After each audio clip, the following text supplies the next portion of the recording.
Bonjour amis téléspectateurs d'Afrique Sport TV, un plaisir de vous retrouver dans cette revue de presse. J'espère que vous avez passé un très bon week-end. C'est la fête du football en Europe avec UEFA l'Euro 2020 qui se déroule actuellement, mais aussi c'est la fête du football avec la Copa América. Nous allons y revenir, mais nous allons débuter ce tour de l'actualité avec les résultats des rencontres d'hier, mais aussi le programme d'aujourd'hui avec l'Angleterre qui a battu la Croatie, mais aussi l'Autriche qui a aussi battu la Macédoine du Nord, Pays-Bas qui a difficilement gagné face à l'Ukraine. Comme vous le voyez, cette équipe d'Ukraine de Shevchenko, dirigée par Andrea Shevchenko, l'ancien joueur du Milan AC, mais aussi l'ancien joueur de Chelsea, Pays-Bas, avec Wijnaldum, le joueur du Paris Saint-Germain, l'actuel qui vient de signer au club de la capitale française, qui a enregistré son premier but, sa première réalisation dans cette compétition, l'Euro 2020, mais aussi l'Écosse qui fera face à la République tchèque. Ce sera tout à l'heure à 13h, tout comme la Pologne qui jouera face à la Slovaquie aujourd'hui et la Roja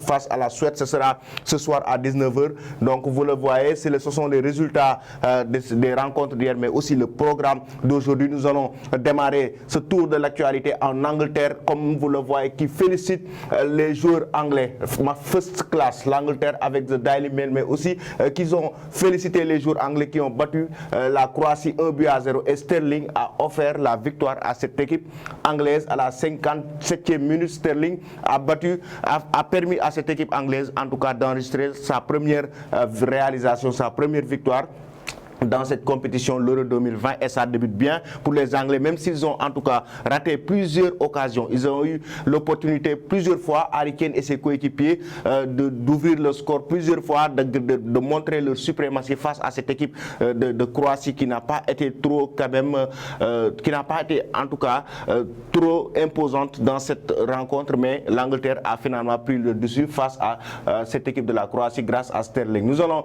en Espagne pour évoquer quand même la Roja qui fera face à la Suède. Ce sera ce soir. Ce sera un match très attendu, comme vous le voyez. Luis Enrique avec ses choix qui n'a pas convoqué les joueurs du Real Madrid. On a vu l'absence de Sergio Ramos, mais aussi l'absence du capitaine Sergio Busquets à cause de la pandémie du Covid-19 qui a été testé positif. Et vous le voyez, il va rater le premier match. Luis Enrique, son équipe sera en tout cas très attendue ce soir. Ce sera face à la Suède, un match quand même qui sera très attendu par les amateurs du football. Et nous allons rester toujours en Espagne avec Mundo Deportivo et Sport qui sont revenus sur cette finale de basket. Cette fois-ci, ce n'est pas une finale de football, mais plutôt une finale de basket. Le Barça faisait face au Real Madrid. C'était la finale de la Liga de basket 75-89. C'est le score que les Barcelonais ont enregistré à l'extérieur. C'était à Madrid et c'est la première rencontre de cette finale. Et il faut préciser que cette finale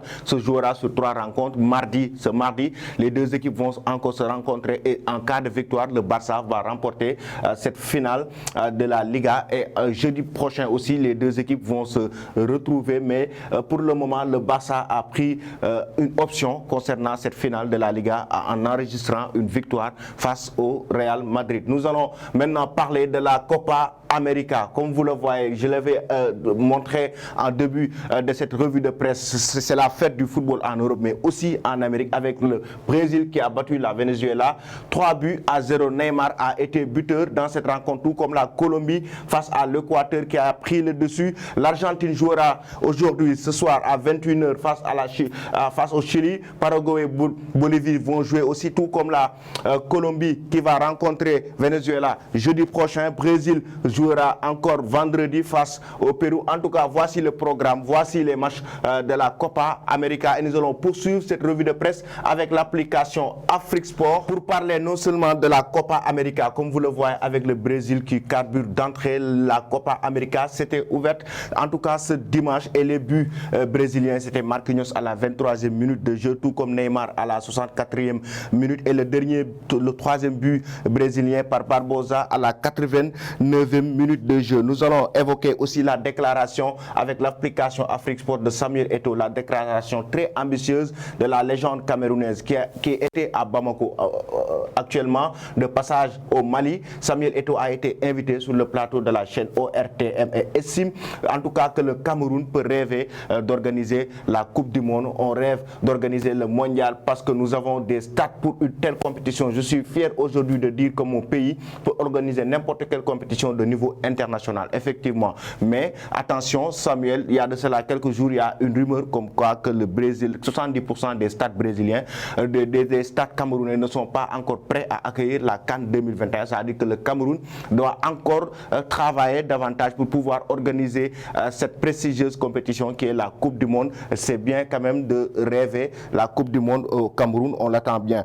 Et nous allons parler aussi d'Eriksen. Nous avons vécu l'enfer. Le médecin de la sélection danoise raconte le malaise d'Eriksen. Il a été victime effectivement de malaise ce week-end. C'était lors du premier match de Danemark, en tout cas en plein match samedi entre le Danemark et la Finlande. Eriksen s'est écroulé effectivement sur le terrain. Et comme vous le voyez, son médecin, le médecin de cette équipe nationale a fait des révélations. On a été appelé sur le terrain quand Eriksen s'est effondré. Je ne l'avais pas vu moi-même tomber, mais c'était clair qu'il était inconscient, a d'abord déclaré Martin. C'est le médecin de cette équipe nationale de Danemark. Quand on est arrivé près de lui, il était sur le côté, il respirait et je pouvais sentir son pouls, mais tout à coup, tout a changé et on a commencé à lui faire un massage cardiaque. Comme vous le voyez, c'est un massage cardiaque que en tout cas l'équipe en tout cas médicale de cette équipe nationale de Danemark lui a fait. Donc ils ont failli